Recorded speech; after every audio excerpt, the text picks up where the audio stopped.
Hello everybody, welcome to the third video on powerful writing to gain influence, avoid miscommunication, build trust, and save costs. Today we continue our discussion on how to write simple and direct sentences. Remember, sentences are clearest, most forceful, and easiest to understand if they are simple and direct. If instead sentences are complicated and indirect, the reader is slowed down and even confused.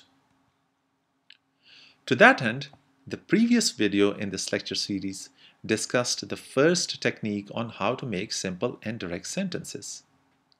The technique is find the topic of a sentence and then make it the subject of that sentence.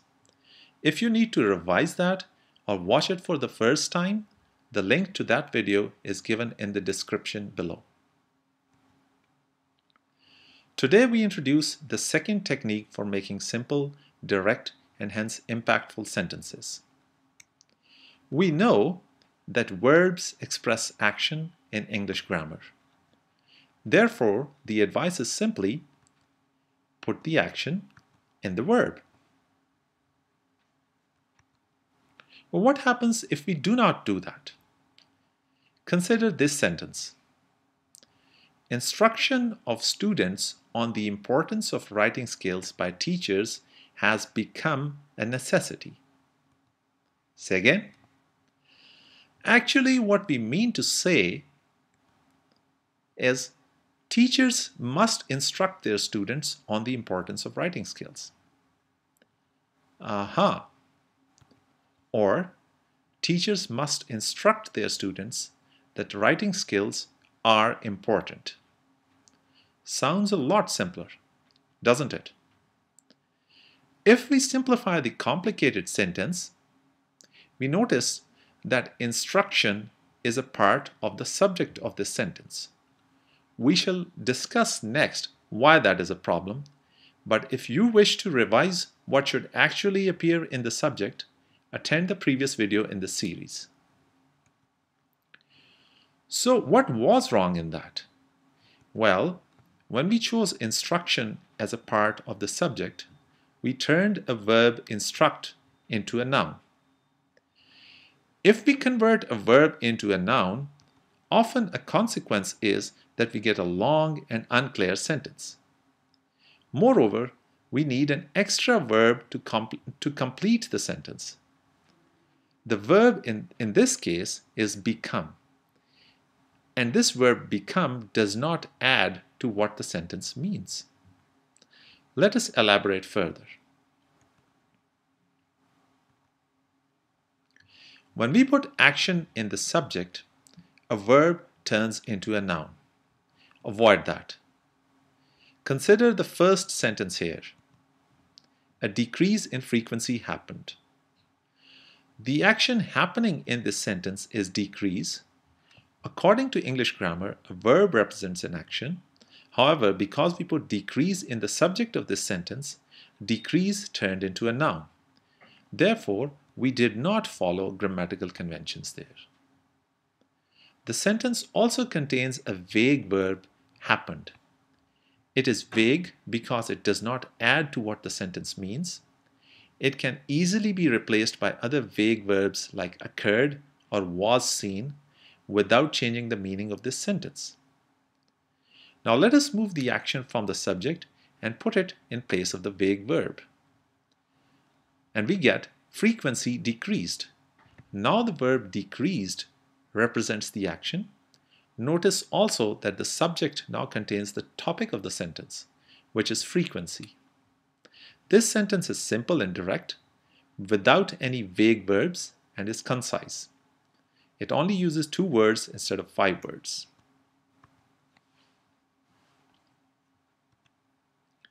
Verbs often turn into nouns by simply adding a certain ending to the verb. When we see that happening, it should indicate we need to revise the sentence. So here are some examples of such nouns. Evaluate and compose turn into evaluation and composition. Assist becomes assistance, and assess becomes assessment. Sometimes we do not need to add anything. For example, increase, walk, and talk can act both as a verb as well as a noun. So here are a few exercise questions for you. Pause the video here, put your answers down, and discuss them with a study partner. Okay, so let's continue. Verbs also turn into nouns if we put action into the object of the sentence. Consider this sentence. More data allows improvement in predictions. In this case, the action is improvement and it appears in the object of the sentence. This turns a verb improve into a noun improvement. As before, we also have a vague verb allows. We can exchange allows with a similarly vague verb like permits without changing the meaning of this sentence. Predictions, which should actually be the object of the action, has been pushed after a preposition in. So let us put the action back as a verb and revise. And we get more data improves prediction. The sentence is simpler, more direct, and concise. Again, here are a few exercise questions for you. So pause the video here, put your answers down in the comment section under the video, and discuss them with a study partner.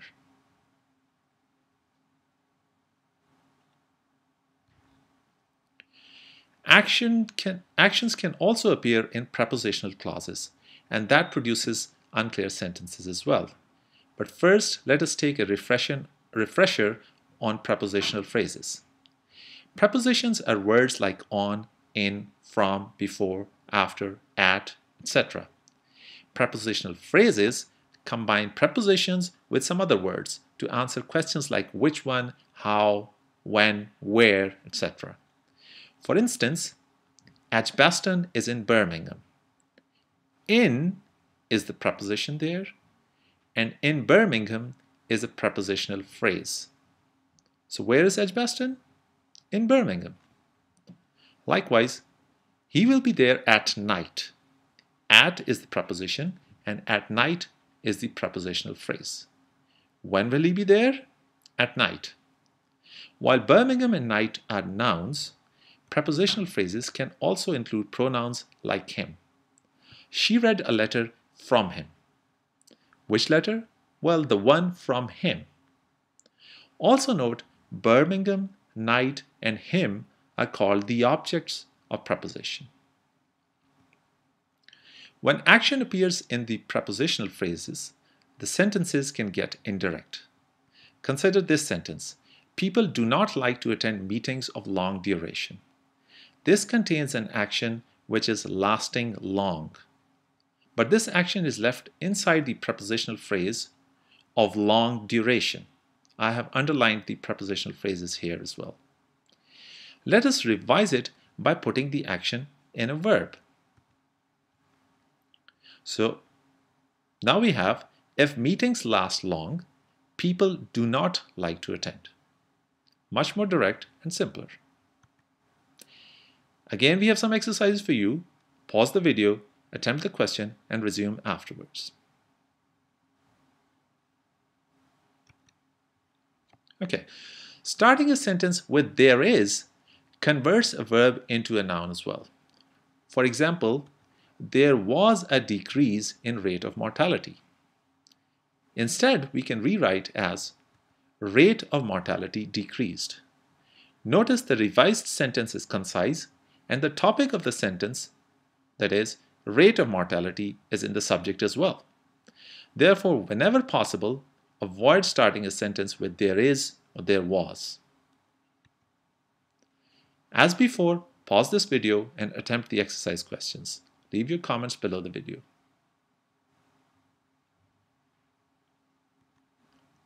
Finally, we must not express the action as an adjective. The sentence is, the study shows a critical role of leadership in transforming the organization. In this sentence, the action is being critical, as highlighted.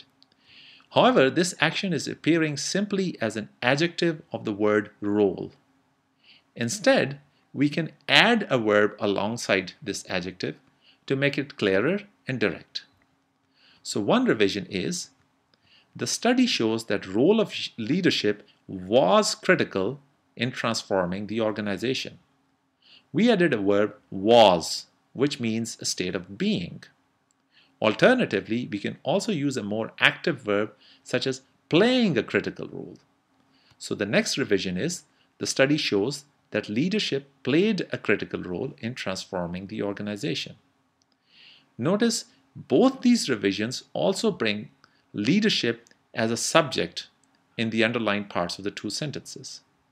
This also conveys the message of the sentence directly and clearly.